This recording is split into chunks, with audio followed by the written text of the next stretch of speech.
You're watching Let the Quran Speak. We've spoken a lot about the Shafia case while it was in court proceedings, and now we can speak more clearly about it as the verdict has come out. And Brother Shabir, as we all know, the three family members have been convicted of first-degree murder. What are your thoughts on the case itself? Well, it is a very tragic outcome. I mean, it was tragic from the very start. 4 people murdered, now 3 in prison for life, other kids being taken care of by social services. So it is very tragic, and this causes me to reflect on a couple of verses in the Quran which are found in Surah 6, the 6th chapter of the Quran, called Surah Al-An'am, in verses number 137 and 140. 137 says that as for the polytheists, those who worship other gods other than Allah, you know, the whole idea of polytheism is that they associate partners with God. So this verse says, and I can't translate it literally, I have to tell you what it means, that those partners that they associate with God entices them to kill their children so as to destroy them and to sow doubt in their religion. That verse I find to be so apt to describe a situation like this. And the commentator Ibn Kathir, writing about this in his great commentary, says that it is the shayateen, the Satans, who entice the people to kill their children for the outcomes which I just mentioned. And then verse number 140 in that same surah said, قَدْ خَسِرَ الَّذِينَ قَتَلُوا أَوْلَادَهُمْ سَفَهًا بِغَيْرِ عِلْمٍ. They are in loss who have killed their children out of foolishness and ignorance. So these verses caught my attention because obviously in a case like this, some people may defend themselves by saying, well, we killed because of honor, you know, and then they start mentioning God and they give Islamic reasons. We are doing this because we are good Muslims and the children were not good Muslims.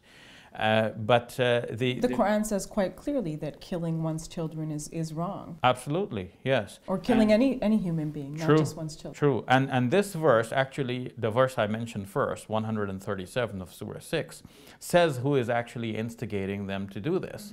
So they are saying the religion is causing us to do this, but God is saying now in the book of religion, it has nothing to do with Islam. That it is Satan who is actually, the Satans, who is actually enticing people to kill their children so as to destroy them and to sow doubt in their faith.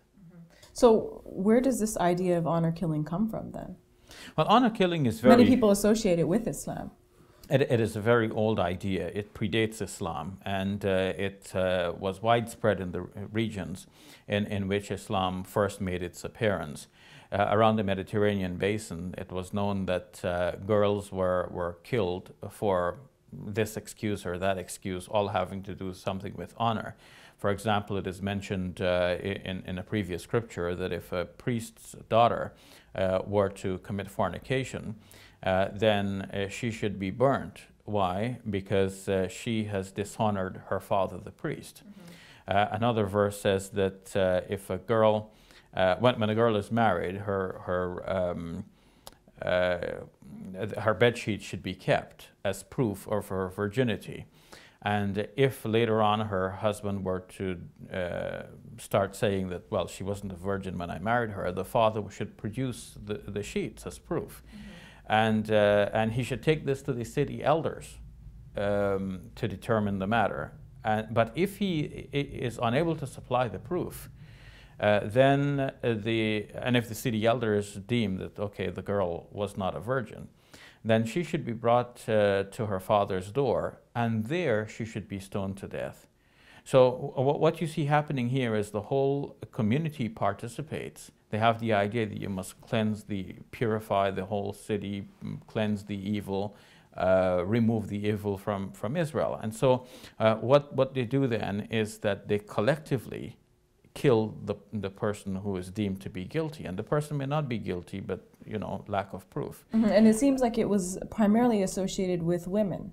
This notion of honor. Often it is such, yes. And so it continues in many societies, including among some Muslims. It is thought to be utterly dishonorable if a girl happens to fall into error. But as we know, they say in English, it takes two to tango. And, you know, if there's a girl doing that, then there's a boy doing it as well. But somehow the focus is only on the girl.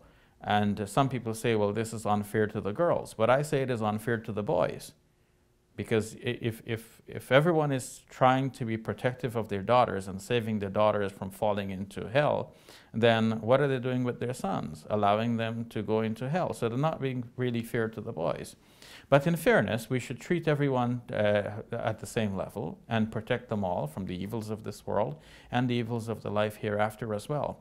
Does Islam have an understanding of honor, or how one protects one's honor? Does it say anything about that? Of course, everyone has a sense of honor. I mean, that's what human beings are about. But we should be watchful that we do not, in emphasizing the need for honor, go too far and diminish the worth of other very important things in life. You cannot do wrong to preserve your honor. People are doing this all of the time.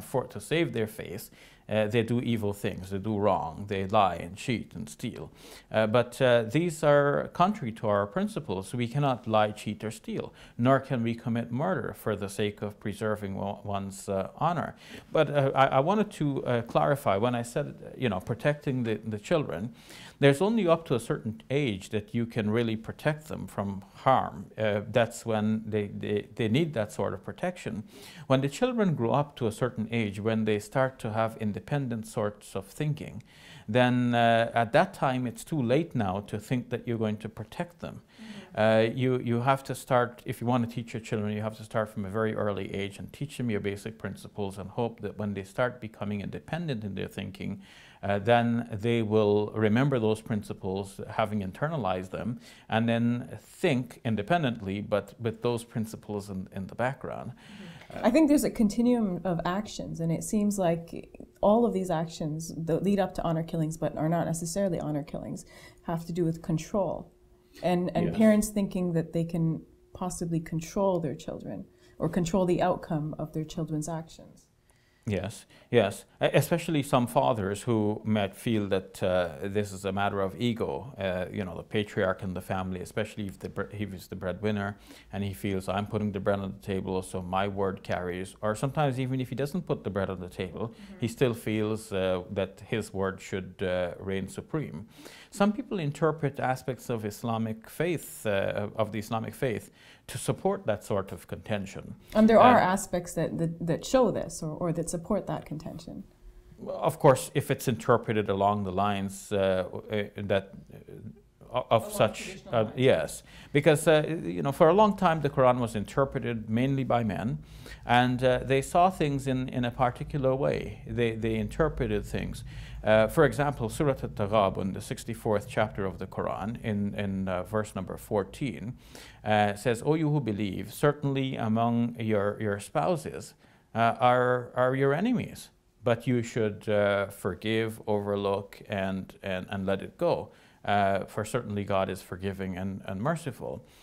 So, you know, certainly the woman who was murdered in the Shafia case, in her case, her husband was her enemy, because the husband killed her, in a way of speaking. And people have to be watchful of that. Women have to take precautions and live with the possibility that perhaps, you know, the husband can be violent, and they have to be willing and ready to seek outside help if necessary. So there are cases in which, you know, one's husband may be harmful to the wife, or the wife may be harmful to the husband.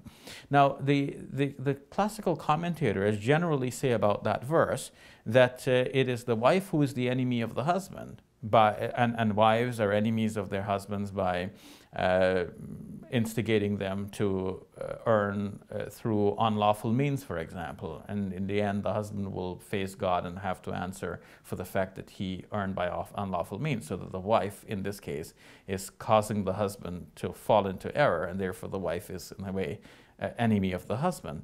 This is what the classical commentaries say. And some English translations of the Quran, some who have been very literal in translating the Arabic, follow the same line of thinking, and they translate this verse saying the wives are the enemies of the husbands.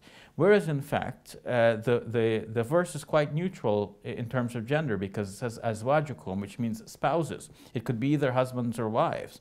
So why did they translate it wives? Because they're following a certain classical interpretation. So we should be watchful for that.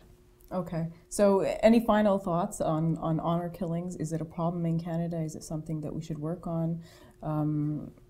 Your thoughts, very quickly. It is an international phenomenon, and it is more known in some other parts of the world, like around the Mediterranean basin, for example.